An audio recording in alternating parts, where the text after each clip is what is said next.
घर पप्पू ही डाकती।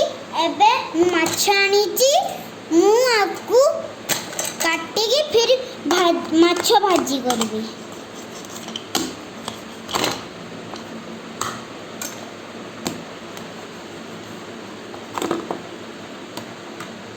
ठीक अछि।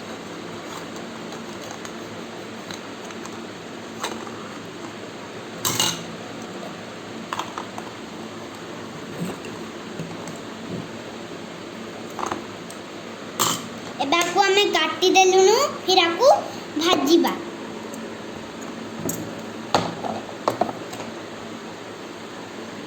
एबे एठी तेल गरम तेल पके देबा।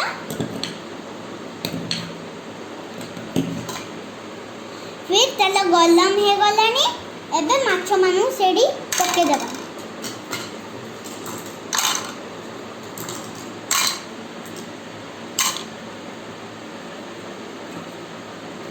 एबे आपको हमें भाजीबा।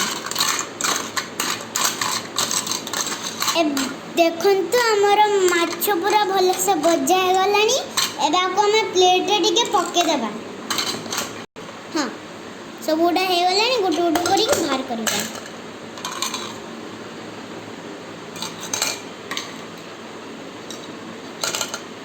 चाहता एटा अपन सॉस चाहता एटा अपन सॉस मिलेकी भी खाई पारिबो।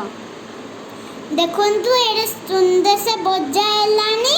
एबे आपण सॉस नले चटनी किछि लगेकी खाई पारिबे।